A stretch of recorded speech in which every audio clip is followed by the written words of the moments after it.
In 2014, Seattle became the first city in the nation to raise the minimum wage to $15 an hour, creating a national movement and a huge conversation. Well, in 2015, CEO of Seattle-based Gravity Payments said, I'm gonna do one even better. I'm gonna raise the minimum salary of our staff to $70,000 a year. Yes, and that had made a huge conversation across the globe. Well, let's find out what inspired him to cut company profits to benefit his lowest paid workers, and also let's find out what he wants his legacy to be. Dan Price, brother, welcome. Thanks, G. Thanks for having me on. Let's start before 2015, because many assume that CEOs are completely out of touch, hanging out with the mega rich, always on these private planes and having conversations that aren't relatable to us normal, common folks, regular salary-making folks. Well, you had a friend who was barely scraping by, and you also had employees at your own company that were taking second jobs. So back then, let me ask, were you out of touch? Absolutely, G. 100%. And I really owe it to those employees and to that friend, Valerie.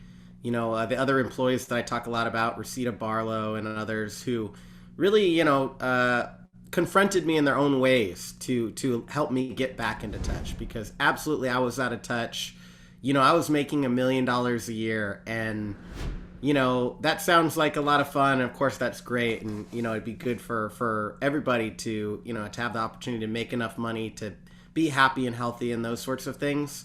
But when you're making that kind of money, somebody making $30,000, $35,000, $40,000 a year, you really don't see their struggles. And I got to tell you what, G, a big part of it too is there's so much propaganda out there to help billionaires and wealthy people, and we all go around spreading it. We do free PR, free propaganda for rich people every day. I see it on Twitter and on LinkedIn when I post about these things.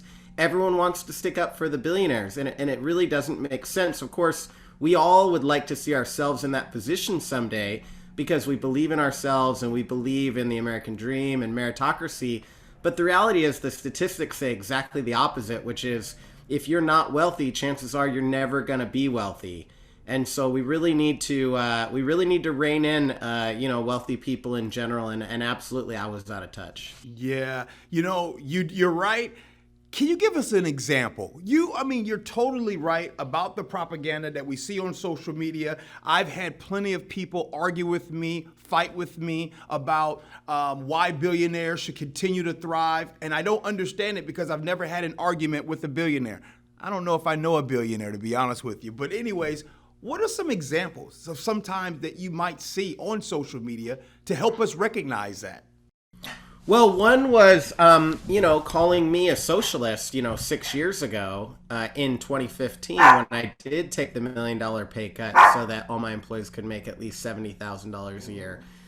People went after me and they basically said, you're a socialist, this is wrong, you're going to ruin the company. And there's this sort of bro-y attitude of I'm so smart because I know that the reason why it works is because that's the perfect system. Basically defending capitalism, but people really lose their minds, especially on LinkedIn, I notice, even with mild critiques of capitalism, mild critiques of the system. But the reality is that, in the 50s, 60s, and 70s, we did have a demonstration of an economic system that would basically double wages for people every 10 or 15 years.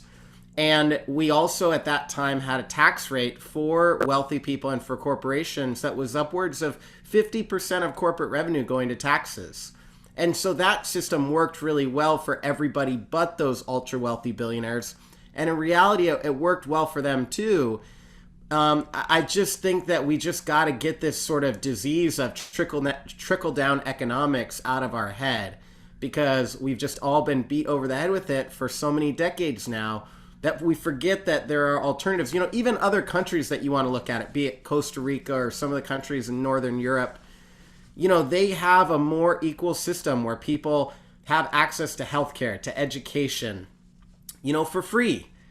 And those things really, really matter. And if we had, the last point I'll make on this one is, if we had the minimum wage go up with CEO pay over the last couple decades, the minimum wage wouldn't be $15 an hour right now. You know what it'd be? It'd be $35 an hour. If we had it go up with productivity over the last 40 years, it'd be $25 an hour. And you know what the median wage would be? It would be $100,000 a year per American. Instead of the median American worker making $56,000 a year, they'd be making $100,000 a year. So if currently you're out there and you're saying, well, I don't make 56, I make 40, you'd probably be making close to 80.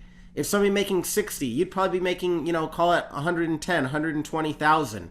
That's the way it should work, and it's not rocket science, and the billionaires know that, so they make sure to hit us with all these messages that we just won't be able to defeat, but they don't make any sense, actually. They're just sort of just meaningless statements. I'll pull the curtains back. You're a friend of mine. You're one of the great follows on Twitter. A lot of my friends follow you on Twitter. So current day, we know what Dan Price is about. But let's go back. Let's go back. Let's find out how Dan Price became to be. I need to know this. Man, what was your first job? What was your first job and or your worst job? Because I got to find out what shaped Dan Price to be who and how he is today.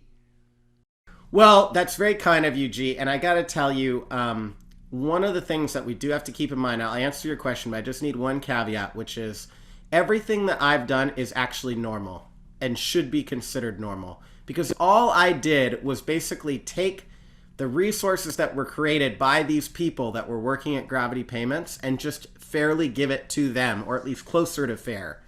As opposed to before, it was so unfair. And I truly believe, G, and I know you care about me and all that, but I just got to be honest with you. I truly believe that most, if not every nice 10-year-old out there on the planet would make the exact same decisions I've made. So I don't think there's anything special about them. I don't think I'm a hero. I don't think I should be looked up to in any sort of moral sense. I'm not trying to bag myself. It's just that the bar is so low for somebody like me. And so the people that we should really be asking these questions to are, the teachers out there and the social workers and the people working with kids and people with disabilities. Those are the real people that we should think about. But in terms of me, my first job, I grew up out in the country between two towns of 100 people, between a town called Marsing and a town called Melba, Idaho. So way out in the country, down the street from a dump. And I was just always hustling, always, going around the neighborhood, asking if I could do landscaping, all these sorts of things. When I was 13, I got hired doing HVAC installations. So I would install central heating and air conditioning systems. And the boss liked me because I was a hard worker and I could kind of crawl into vents and stuff, and I was small. But I also started a rock band when I was 12, and that was my first career. My only two W-2 jobs, I worked at Outback Steakhouse as a prep cook and a busboy. And then also I was a lifeguard for kids, keeping kids safe when I was in high school. But I started building what became Gravity my junior year of high school around the time I was 17, 18 years old. So I've pretty much been doing this my whole life. And, I just got to say, somebody in this field in 2021 gets more credit than they deserve, gets more money than they deserve because, us tech CEOs, we sort of have the deck stacked in our favor right now. And that's kind of what we got to change. So I get a lot of credit for being basic, my friend, but don't forget I am basic. Fair. And you know what? A lot of the greatest things that happen in our world are from basic people doing, great things, working hard. But here's where you stand out, and here's where I know you don't want to get the credit, but here's where I'm going to give you credit. How many other CEOs are out here on social media talking about the problems within the system? Not many of you are taking this opportunity to do that. So I need to ask you this. How much flack are you getting from those in the CEO world about what you're doing? Well, I pretty regularly do hear four-letter words set in my direction from wealthy people and CEOs. And recently, I was on a phone call with a bunch of them, and they were listening to like some tax experts and things like that talk about, they're worried that their tax rate's going to go up just a little bit. And, I kind of pointed out that, that they're paying a lower tax than the middle class and how that doesn't really make sense. And taxing people's wealth at a lower rate than their work doesn't really make sense. And yeah, I definitely get some insults thrown in my direction and get some problems, but I got to tell you, it's worth it. And the people that I am connected to on social media and just out there in the world, people like you that we collaborate, we're basically kind of all doing the same thing, saying the same types of stuff out there. It's just, I guess what's different is having somebody in my position do it. And so that's where I have had a lot of people like rally support around me. But if anything, I feel like, those people kind of deserve the credit for getting this message out there, because if I can be a counterbalance example to all this misinformation, I do feel a responsibility, because I've been studying business my whole life. I'm unusual in that I'm 37, but I've been running a company for going on 20 years now. So that's kind of a weird combination. And so I feel a responsibility to share the things that I know, but I'm not sharing anything that everybody out there doesn't already know. It's just I can put it into that business terminology to help people to basically be able to persuade their boss, have those conversations at work where, they really reveal to people, because people say, hey, you can't do that. You can't do it. You'll go out of business. And we did it, and we tripled our business. We cut our turnover in half, and our employees are much happier and healthier. So, if anybody out there, if the boss is saying can't do it or it's socialist, show them some of our videos, show them some of our stuff, because we're just out there saying absolutely it can be done, and the excuses aren't good enough anymore. Let's dig deeper. Again, you are a CEO of a company, right?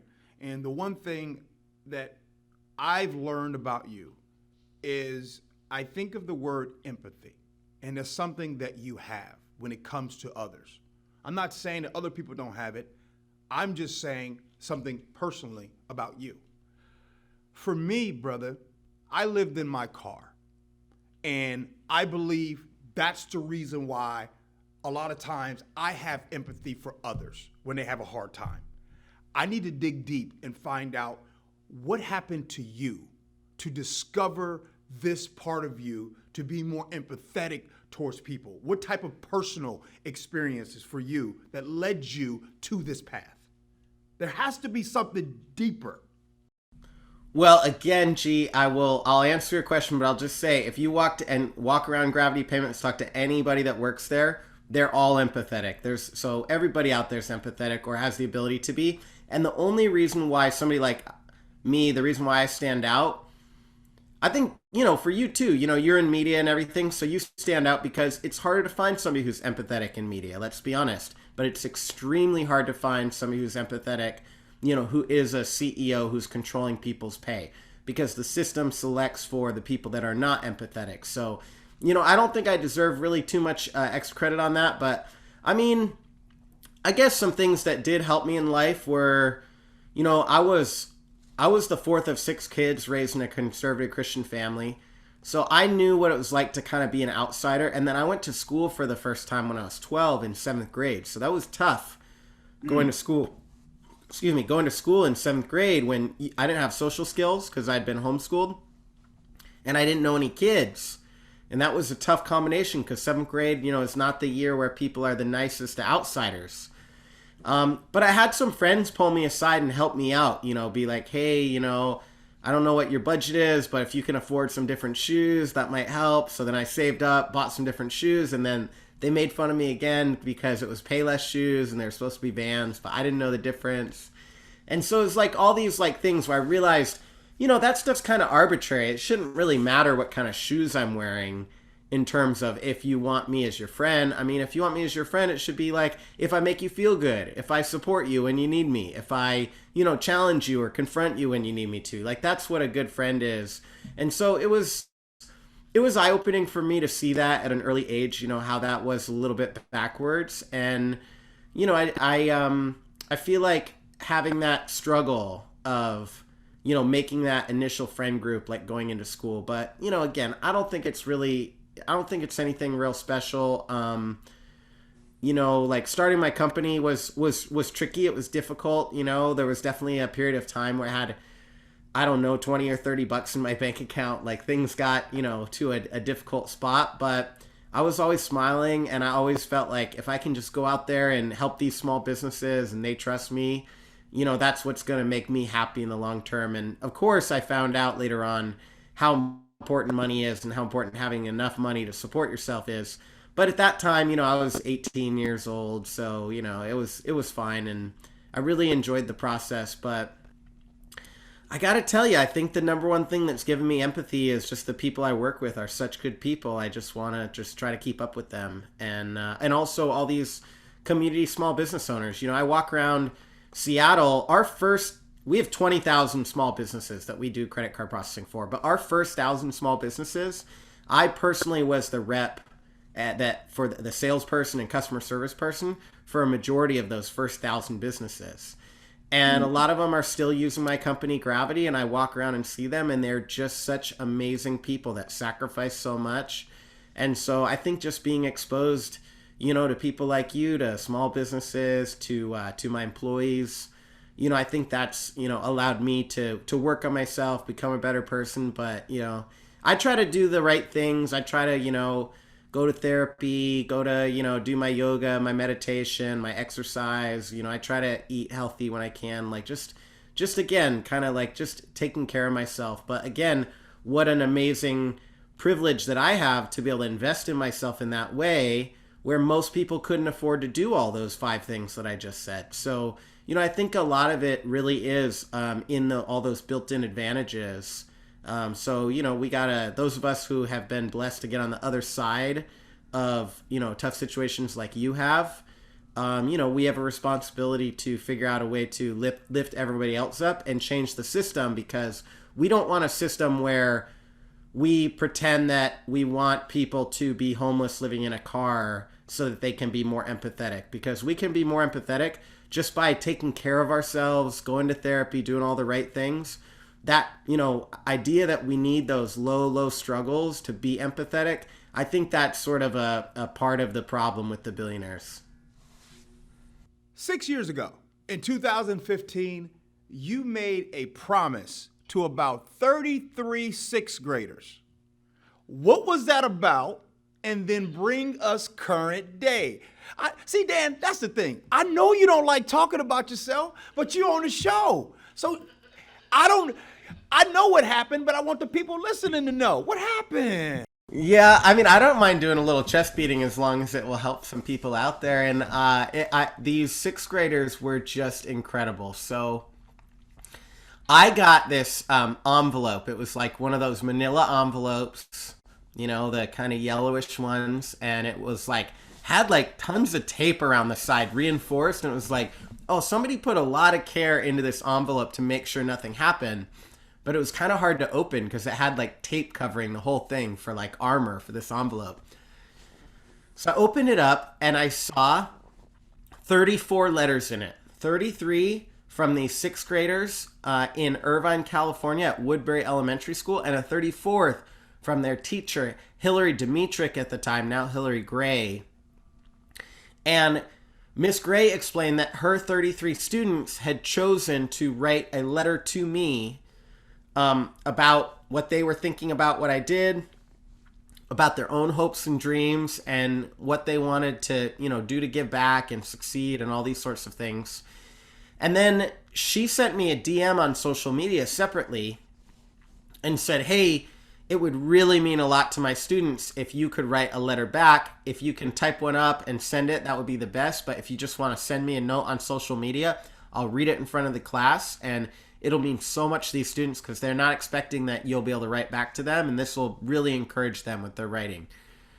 So I was like, well, I can do a little better than that. So I called the principal, and I said, I want to surprise the teacher. Can you come up with a cover? And he said, absolutely. So I showed up, and the kids were all just, really excited, and we spent a few hours chatting. And they just told me about questions they had, things that they thought about what I did, but also just so much about, what drove them. And so 6 years later, Well, at the end of that, I got inspired. And I was not planning this. This is true. I did not plan it. I got inspired and I said, I want to keep writing because I really like these conversations. So I want to keep talking to y'all. You can all come visit me in Seattle, which a few of them have, and keep writing me every year. But I want to reward you for it because it really brings me a lot of joy. So I want to give you some compensation. So I'm going to come up with a $1,000 scholarship for each of you for your writing if you want to keep writing to me. So they all kept writing to me, and it's just been incredible. So 6 years later, we had a reunion. And, these sixth graders, some of them hadn't seen each other in 6 years. Some were, still best friends and everything in between. And it was so amazing because it was like being in a time portal down there in Irvine, and you snap your fingers, and 6 years later had passed. And, some of the kids had changed a ton.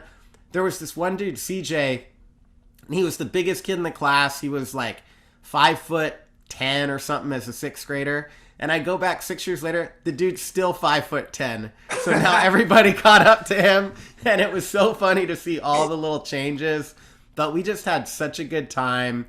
And I was able to go over to the teacher's house, meet her husband, and have dinner with them, share some fellowship. And we just had a blast, man. It was so much fun. And I'm so grateful. So I delivered on the $1,000 checks, which I found out was important because apparently there's an episode of The Office called Scott's Tots where Michael Scott, the main character in the TV show The Office, promises scholarships but then doesn't have any money, and then he breaks all the kids' hearts. And so all the kids and everybody's been trolling me for 6 years that I'm going to be the next Michael Scott, and it felt great to finally make good on my promise.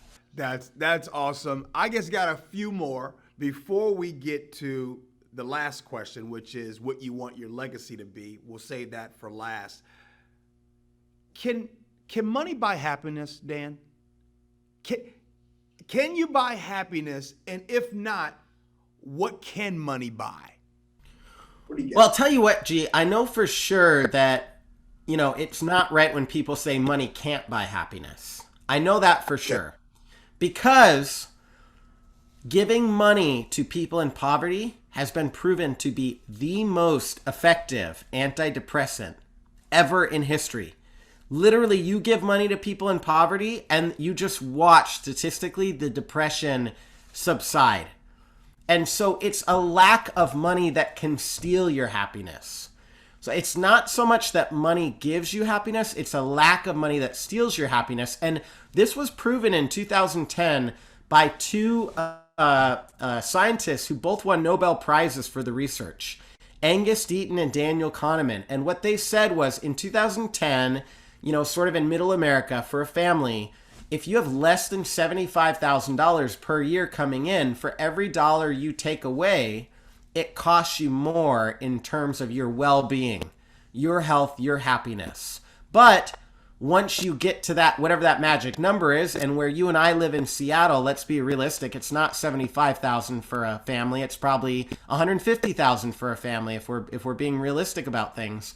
But whatever that number is, once you get to it, you can keep making more money and you'll feel good about yourself. You'll feel like, wow, I'm more successful, but you won't be healthier and you won't be happier overall. You might approve of yourself more, but you won't just feel happier inside. You won't have your well-being enhanced.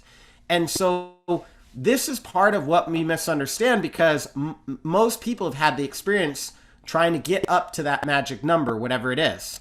But most people haven't had the experience getting 10 times the magic number or 100 times the magic number and knowing that how empty that is.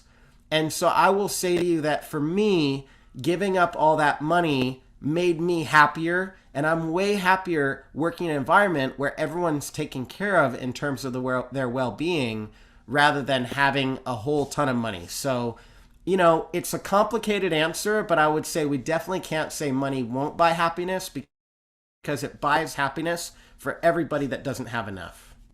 Wow, that's a powerful answer, and I think you're so right about the giving part of things. And I got to tell you, I know that feeling. I just have never heard of it being an antidepressant. And I'm glad you told me that because I felt that feeling. And I don't know if I should say this, but It's a high, man. When I give to people and I give to someone, it is the best feeling in the world. And what's even better is when I don't even say anything about it. I don't post it. I don't say anything. That feeling to help someone is tremendous. Well, look, man, I've appreciated your time. You're our first guest on our podcast. So this last question is going to be a question that's going to be answered by so many people after you. So the first answer is going to be coming from you, and it's simple. It's leaving a legacy. What is it that you want your legacy to be, Dan? I want to be the guy who went from being, a part of this system that's doing a lot of terrible things, that's very greedy, to doing the baseline minimum, being basic. And that's what I want people to remember, that I'm just a regular guy. I'm doing the absolute basic minimums. I'm trying to do more. I'm working on myself and all that, and I'm trying to do better.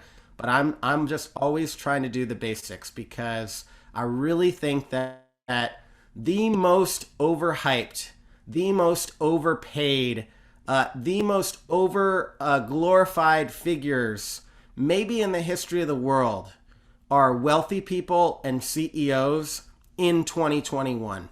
Those are the people that get far too much credit. And in reality, if we look at, somebody like Jeff Bezos going out there and saying something like Black Lives Matter, and then busting a union full of black people who just want to, make a living wage. If we look at, people like Walmart going out there and saying like, oh, we care about our employees, we're a family, and then not paying their employees enough to actually take care of their own families, even though they're making billions of dollars.